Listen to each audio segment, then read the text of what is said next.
Avec l'aide d'Akadosh Baruch Hu, on est à la suite de notre étude sur le Mesilat Yesharim. Et nous sommes arrivés dans le Perek Yud Aleph, donc à la partie qui va parler de la vengeance. Nous avions défini la semaine dernière la différence entre l'otikom et l'otitor. Je pense que vous vous en rappelez.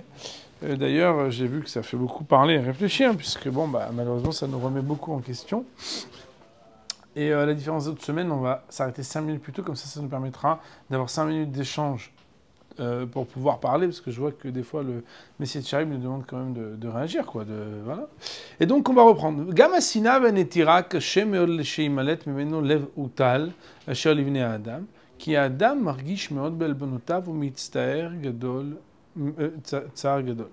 Donc on avait traduit littéralement la semaine dernière en expliquant que l'homme a une susceptibilité qui le fait être mis à l'épreuve de ce sentiment qui engendre la haine et le désir de vengeance. Anekama lometuka mitvash. Et la vengeance, c'est quelque chose qui est doux pour l'homme. Plus douce encore que le miel. Ki menuhato levada. Car c'est ce qui permet de l'apaiser. C'est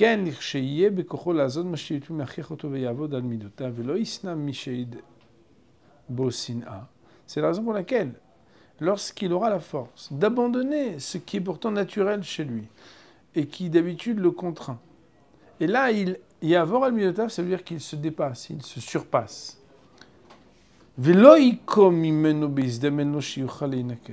Et qu'il ne se vengera pas, alors qu'il a la possibilité de se venger. Veloitor, et il ne fera pas non plus la netira, c'est celui, vous vous rappelez, qui prête la bêche, mais qui dit, moi je ne suis pas comme toi, moi. Et là, et à kol ishkar veyasir milibo. Seulement que tout, il oubliera et il enlèvera de son cœur, kilu loaya, comme si cela n'avait jamais été. Chazak ve'amitzu. C'est un homme fort, c'est un homme courageux. Ve'ukal rak le malachesh racheminem mitot elalu. Et cette capacité-là de légèreté, de souplesse, elle est normalement uniquement le sort des anges et pas des hommes. Pas pour ceux qui littéralement sont les résidents de ces habitations matérielles que sont les hommes dans leur corps, qui sont fondés avec une base très forte de terre. Ça veut dire qu'en fait, nous sommes des terriens. Nous sommes des mammifères terriens qui sommes très à côté de nos principes de respect, de dignité, de kavod. Omnam gzerat hamelechi vemikrot gluim ba'eretev enam srim pirouche. Et cependant, même si notre condition humaine fait qu'on est très sensible, on est très susceptible, j'oserais dire, pas seulement les Marocains et les Algériens, mais tous, c'est-à-dire c'est le kavod, quoi. La Torah est claire là-dessus. Enam tzrichim pirouche, les choses sont limpides, elles n'ont pas besoin d'avoir d'explications. Sous-entendu, il n'y a pas besoin de commentaires pour comprendre la phrase, et tu ne mépriseras pas ton frère dans ton cœur.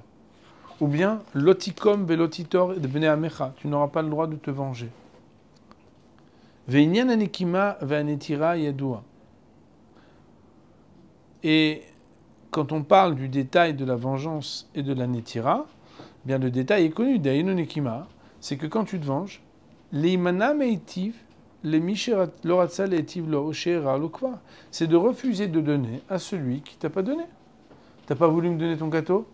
Ouais, tu veux boire? Non, j'en ai pas. Mais je vois que t'en as, j'ai pas envie de t'en donner. Et la raison, elle est pourquoi? Parce que tu m'as pas donné. Ou netira, lazkir be'etshu metiv le mishera lo ezazikoro minara shesalo. Et la netira, c'est de rappeler à celui à qui tu es en train de faire du bien, que lui, il t'avait fait du mal, et même si toi, tu lui fais du bien parce que tu acceptes, tu lui dis, ouais, mais moi, je suis pas comme toi, parce que toi, la dernière fois, tu te rappelles ce que tu m'as fait, ouais. Ou les fiches à yetzer oler ou martiach et alev ou mevakesh tamid laniar les farot ezeroshem ou ezezikaron minadava.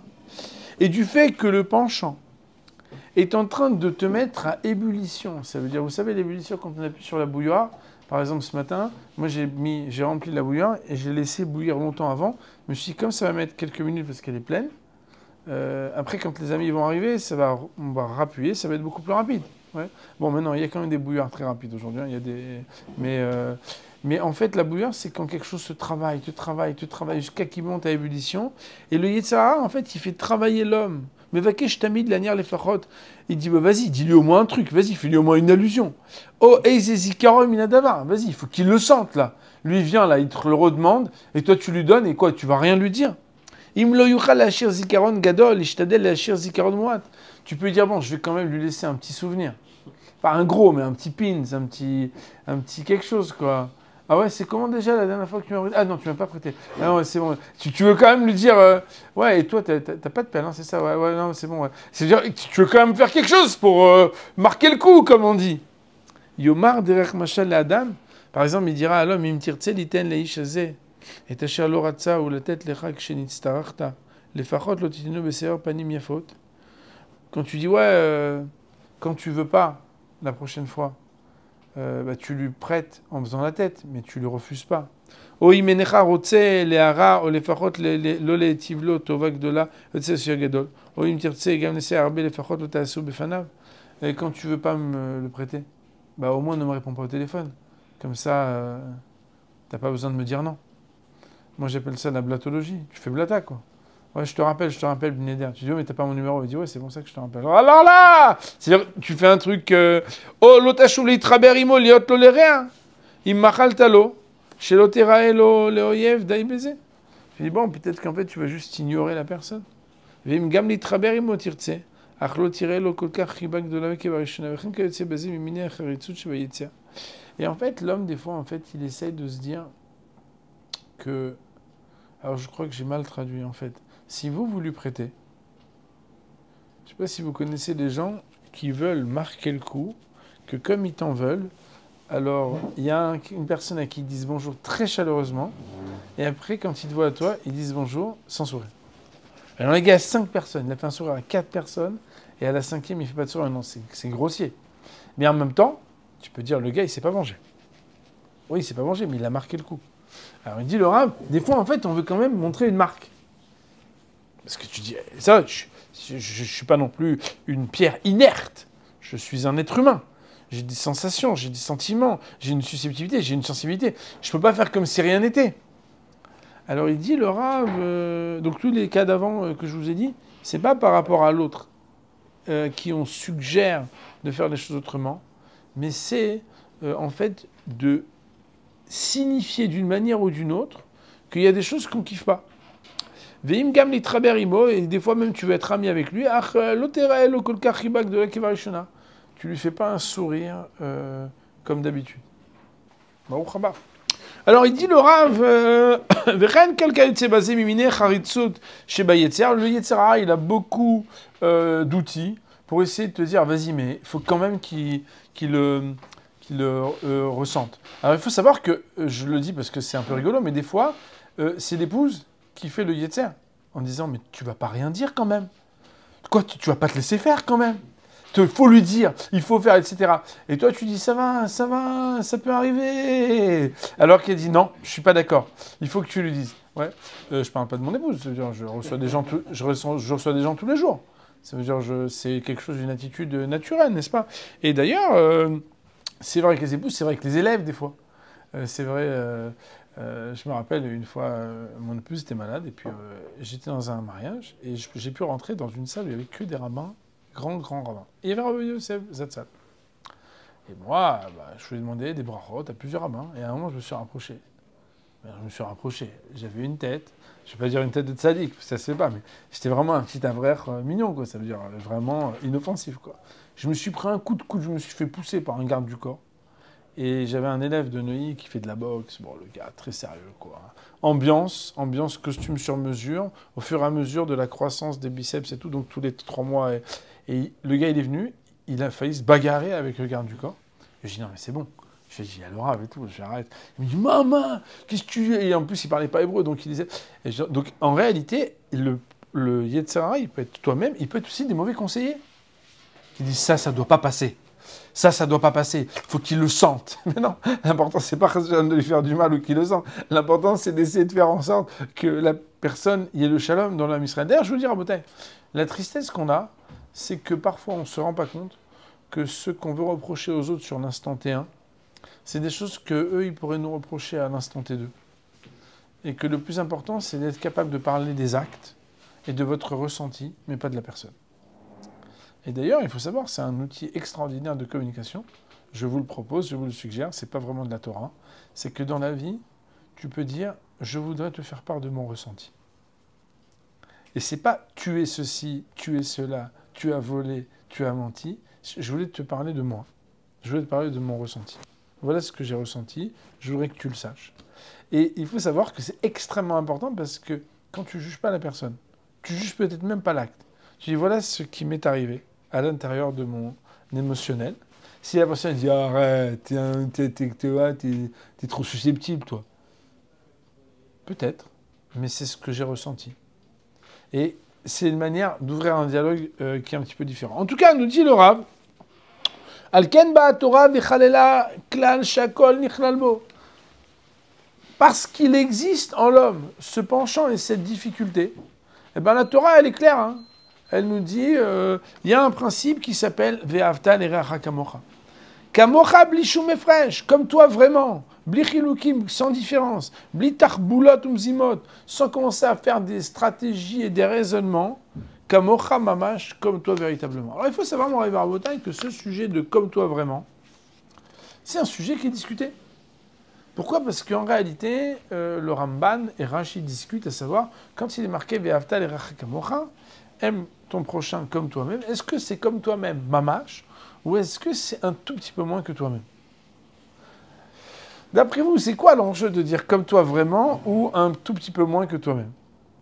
Alors la problématique de la limite, en fait, alors c'est l'asymptote horizontale, ou bien, comme pour reprendre ce que dit David, mais ou bien est-ce que c'est quelque part voilà, l'équilibre ? On le voit dans la Gemara de Hamtia, que j'ai l'habitude de citer à la page 62, où là-bas on nous raconte l'histoire, vous connaissez tous, hein, ce cas d'école, où deux hommes sont dans le désert et ils ont une cruche d'eau. Si le premier boit, le deuxième meurt. Si le deuxième boit, le premier meurt. S'ils boivent tous les deux meurent. Qu'est-ce qu'on fait ?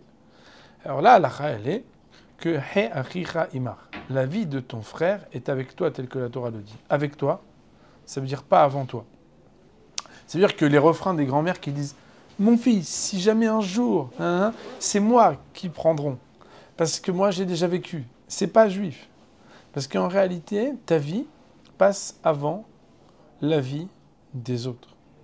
Et d'ailleurs, vous savez, Rabotai, dans la halakha, on n'a pas le droit de donner quand il n'en reste qu'un pour nous.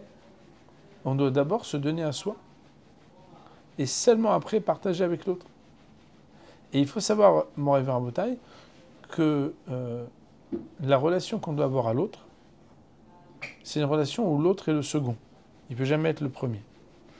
Et il faut savoir qu'on est très mis à l'épreuve dans l'amour qu'on a pour nos enfants, parce que des fois, en fait, c'est pas seulement juif, mais très juif aussi, d'aimer trop les enfants. Et quelque part, quand on les aime trop, en fait, on ne leur permet pas de devenir. Ça veut dire qu'il faut être capable de laisser un peu la distance. Et ça veut dire aussi que en fait, l'autre, il n'est jamais au premier plan. Le premier plan, c'est toi. Et c'est quand tu prends du temps pour toi que tu peux réussir à prendre justement du temps pour les autres. C'est quand tu prends soin de toi que tu peux t'occuper de prendre soin des autres. Et vous savez, Rabotai, vous devez avoir ces sujets-là, que ce soit avec vos parents, avec vos époux, avec vos enfants, ou peut-être avec vous-même, même si je ne vous le souhaite pas, c'est que des fois, vous pensez aux autres et vous ne pensez pas à vous.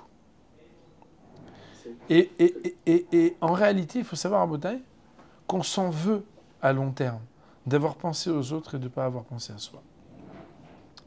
Et c'est très difficile. Hein. On dit que chez des médecins, chez des cordonniers, eux-mêmes, ils s'occupent du monde entier, mais de leur propre corps, de leurs propres enfants, de leur propre maison, des fois, c'est pas aussi facile parce que, quelque part, on est tellement dans le don de soi que finalement, on ne s'occupe pas assez de soi-même. Alors, Ve'avta l'erecha kamocha, c'est juste pour émettre quelques réserves, en toute humilité, sur ce texte, pour dire que quand on dit kamocha mamash, c'est un sujet de discussion entre Rashi et le Ramban. Et ça nous remet en question sur le fait que, même d'après Rashi qui dit comme toi, Mamash, il faut savoir, chers amis, qu'on est obligé de faire une priorité, de s'occuper de soi, de s'aimer soi-même, et de ne pas, chas v'shalom, penser à un moment ou à un autre, qui que soit l'autre, qu'il passe avant toi-même. Il nous dit le Rav, Ulam ha-shavuot, afalpi, shemin astam kol sheno min ha-idiot nishma meotzi shem shamayim mipiv levatala. Alors vous avez compris qu'il reprend progressivement ce qui était au début du chapitre. Et là, on passe maintenant au sujet des serments. Les serments, bien que, par défaut, a priori, tout celui qui ne fait pas partie des gens les moins instruits fait attention à ne pas sortir le nom de Dieu en vain, puisque vous comprenez que l'idée de jurer, c'est de jurer en prononçant le nom de Dieu. Kol sheken bishvoa, si déjà on ne dit pas le nom de Dieu en vain, a fortiori, quand on parle de jurer, alors je ne sais pas si vous savez, le serment, la définition d'un serment, quand on utilise le nom d'Hachem, c'est de dire que de la même manière que Hachem est vrai, ce que je te jure est aussi vrai. C'est la référence de l'absolue vérité qui nous dépasse. Et c'est ce qui fait que quand un homme jure, il a une valeur d'argumentation qui aspire à ce que tu le reçoives comme quelque chose d'absolu. Et c'est pour ça qu'il y a l'enjeu du serment qui est associé au nom d'Hachem. Yesh od eze anafim ktanim, malgré le fait qu'a priori, les gens ils font attention à ne pas dire le nom d'Hachem en vain, donc a priori ils font aussi attention à ne pas jurer en vain. Il y a quand même des petites branches et ramifications, chez Afabi, chez Naminacham Morim Yoter, que bien qu'ils ne font pas partie de ce qui semble être le plus grave, Al Kolpanim, Raoui le Misherotse, Liot Nakid et Shemer Mehem, il faudrait quand même, pour celui qui cherche la Nekiyut, puisqu'on est dans le 11e chapitre et qu'on parle de la propreté, de faire attention à certains détails. Veo Masha Amrou Bagmara, ce que la Gemara elle dit, Amar Belazar Lav Shua Ven Shua, Amar Rava Veu de Amar Lav Lav Trezimne, Veu de Amar En Trezimne, Ve'amrou Ve'in Tzedik, She Lav Shelcha Tzedek, Ve'en Shelcha Tzedek. Alors ça, je vais ouvrir la Gemara pour vous dire précisément de quoi il s'agit. La Gemara nous dit dans le traité de Shavuot, à la page 36a, que lorsque quelqu'un dit non 2 fois, ou que lorsque quelqu'un dit oui 2 fois, il s'apparente à jurer de quelque chose. Pourquoi ? Quand quelqu'un a dit non 1 fois, il a juste dit non. Quand quelqu'un dit non et répète une 2e fois non, c'est qu'il veut insister sur la valeur de son non. En français, non, c'est non. Ouais. Non, c'est non, ça ne veut pas juste dire non. D'ailleurs, les enfants le savent, par exemple. Quand tu as juste dit non, des fois, ils peuvent insister. Parce qu'un non, comme il dit un de mes bons amis, le non, tu l'as déjà. Il faut chercher le oui. Le non avant d'y aller. Tu l'as déjà, puisqu'avant que tu demandes, tu n'as pas dit oui. Il faut aller chercher le oui. Mais quand quelqu'un dit non, c'est non. D'où on l'apprend ? On l'apprend de la Torah. La Torah nous dit que quand Akadosh Baruch Hu, il a promis qu'il n'y aurait plus de déluge, il est écrit Lo ikaret kol basa, od meme maboul, ne sera plus jamais excommuniée toute chair des eaux du déluge. Velo od amaim le maboul. Et il n'y aura plus jamais d'eau qui formera le déluge. Il dit que la répétition vient sceller quelque chose. Et c'est la raison pour laquelle, si quelqu'un voulait être très, très vigilant dans le sujet du serment, il devrait aussi honorer ce que le Talmud associe aux règles du serment, que lorsqu'on insiste à dire un non 2 fois, alors vous savez qu'aujourd'hui, les gens deviennent très religieux quand ils veulent promettre sans avoir l'obligation d'honorer leur promesse, en disant Bli Neder. Par exemple, pendant les campagnes, il y a des gens qui disent Bli Neder, on va faire quelque chose. Et quand ils disent Bli Neder, on va essayer de faire quelque chose. Moi, par exemple, c'est sûr que je ne les rappelle pas. Et quand les gens disent... alors, des fois, on leur dit « quand ?» C'est juste pour valider que c'est un blinédaire emprunté ou c'est un blinédaire réel. Vous voyez. Mais il y a des personnes qui, quand ils te disent « non », une fois, ça veut dire non. Et quand ils te disent non 2 fois, ça signifie autre chose. Alors ici, en fait, le Rav nous dit que Amar Rabbi Elazar lave shua ve'en shua.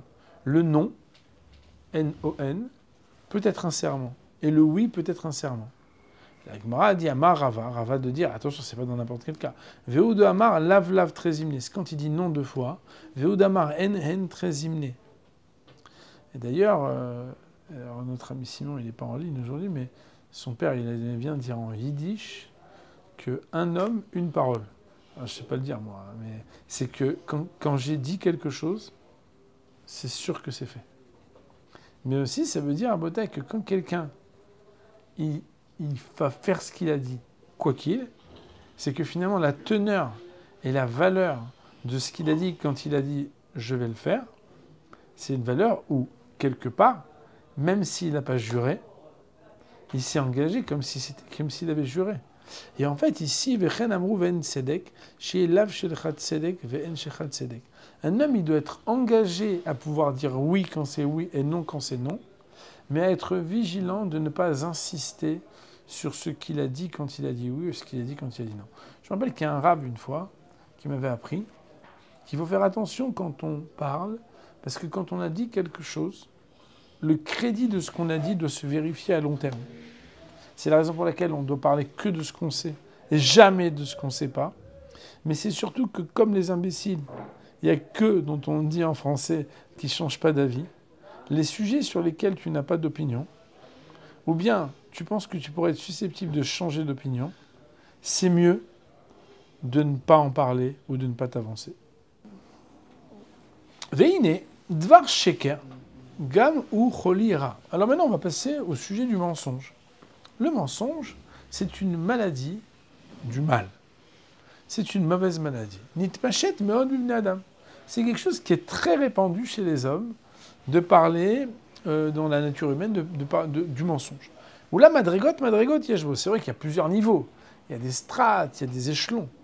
Yesh bnei adam shumanuta mamash yesh akranut. Il y a des gens, leur métier, c'est le mensonge. Em haolchim ubodim milibam kzavim gmurim. Ils font leurs intéressants à inventer des choses qui n'ont jamais eu lieu pour pouvoir parler, organiser des choses, etc. Aleem Nehemar, à propos d'eux, il est dit Toavat Hashem sifte shaker. C'est une abomination aux yeux de Dieu que sont les lèvres du mensonge. Veomer siftotem diberu sheker leshona mavlat ege. Que quand les lèvres parlent du sheker, alors la langue va penser et élaborer des abominations. Ou kvar gazrudina, mais Chachamim ont déjà dit, arba kitot ena mekablot neshrina. Il y a 4 groupes qui ne verront pas la présence divine. Echad mehem, 4 shekranim. Un d'entre les 4 groupes, c'est ceux qui mentent. Et il faut savoir à Botaï, moi je le disais toujours aux enfants, pour montrer la gravité du mensonge, c'est que la punition du menteur, c'est qu'on ne le croit pas même quand il dit vrai. Quelqu'un qui dit quelque chose qui n'honore pas, il aliène ce qui est la spécificité de l'homme.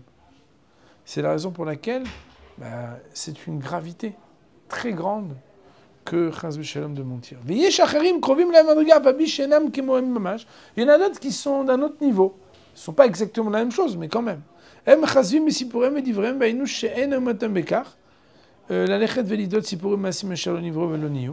n'inventent jamais rien complètement. Mais quand ils vous racontent une histoire, ils vont arranger une adaptation libre pour pouvoir ajouter par-ci et par-là des détails. Au point que lui... Ah ouais, alors, tu sais pas, non. On va le laisser raconter. Vas-y, raconte. Pourquoi ? Parce qu'on va passer un moment délicieux. Parce qu'il y a une exagération. Mais en réalité, Au point qu'en réalité, pour eux, quand on sait qu'ils vont exagérer, en fait, il faut comme un sketch. Mais c'est même pas un sketch. Pourquoi? Parce que finalement, ça fait partie de leur personnalité. C'est quelqu'un qui exagère et qui rajoute aux détails de l'histoire. Ve'emem abadaim, asher ifshar la'amin ledivreim. Et tu sais que si c'est lui, c'est qui l'a raconté? C'est lui? Ouais, bon, ok. Ok, il faudrait que je vérifie. Pourquoi? Parce que tu sais que lui, il raconte beaucoup de choses. Qui Maram Zal, comme Rachamim disent,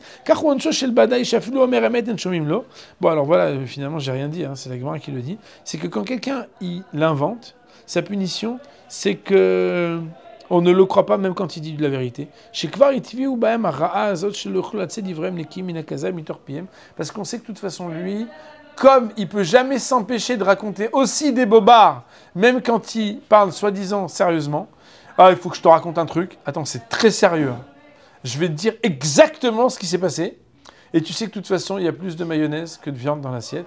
Donc, de toute façon, il y a quelque chose qui ne va pas. Et il dit le Rav, ou Maché Navi Mitzter Veomer, c'est ce qui a marqué dans le Navi Yirmia, Limedou les Shonam d'Aber Sheker à Avenilou.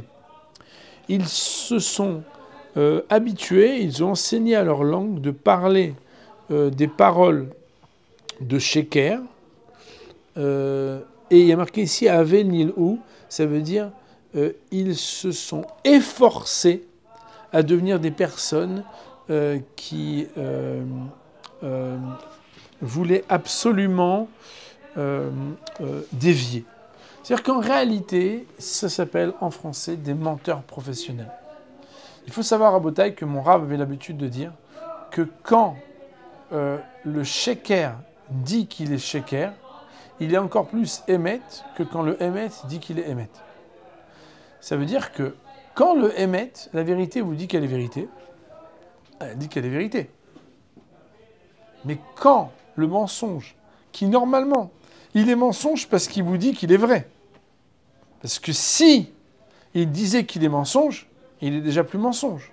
Donc en réalité, la vérité qui se révèle être une vérité formelle sur un texte de vérité, elle est vraie.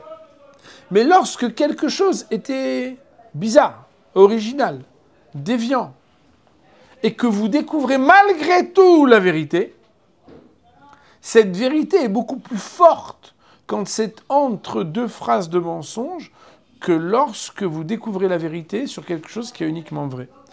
Et pourquoi je vous dis ça? C'est qu'en réalité, la difficulté du mensonge, c'est que le mensonge, il dit qu'il est vérité, alors qu'il n'est pas vérité. Et c'est ça la difficulté. Et je vous dis la vérité, Rabotaï, de ce que je constate autour de moi, la chose qui manque le plus, c'est de pouvoir faire confiance aux gens. Et la chose qui est la plus précieuse, c'est quand quelqu'un te dit « je ne sais pas, ça je ne peux pas, ça je me suis trompé ». Parce qu'en réalité, comme nous ne sommes pas des gens parfaits, soyons au moins des gens sincères. C'est vrai. Être capable de dire ses manques, être capable de dire je ne sais pas, être capable de dire je me suis trompé, être capable de parler uniquement des choses qu'on sait, c'est quelque chose qui est inestimable. La difficulté, elle est que dans un monde où la tolérance de l'inexactitude est très large, nous-mêmes, nous nous aliénons de notre relation au monde à nous dire que, j'ai pas menti non plus, j'ai dit globalement les choses, etc. Et finalement, on n'est pas assez scrupuleux de la précision avec laquelle chaque chose a une place. Et il faut savoir que le sceau de Akadosh Baruch Hu, son tampon, c'est le Emet. Un homme qui veut la bracha dans sa vie, il doit savoir que parler Emet, c'est parler ce qu'Hachem il m'aurait dit de parler. Et si j'ajoute quelque chose, le Maharal de Prague dans l'Étive à Emet, il dit que si tu enlèves que le Aleph au Emet, qu'est-ce qui reste? Met. La question et l'enjeu de la valeur numérique la plus petite que tu ajoutes ou que tu enlèves à la vérité est déjà l'enjeu de la vie ou de la mort. C'est comme ça qu'on doit considérer les choses. Alors bien évidemment, Rabotaï, il y a des endroits et des personnes avec qui il faut savoir utiliser les outils du langage pour sortir avec dignité. Et des fois même, on voit que Titen Emet le Yaakov était un homme de Emet, et pourtant, il a su jouer de ruse contre Lavan, contre Esav. Mais d'une manière qui ne pourra jamais laisser penser que c'était trait pour trait une déviance avec la vérité. On va s'arrêter là pour aujourd'hui. On va dire Baruch Olam, Amen, Amen.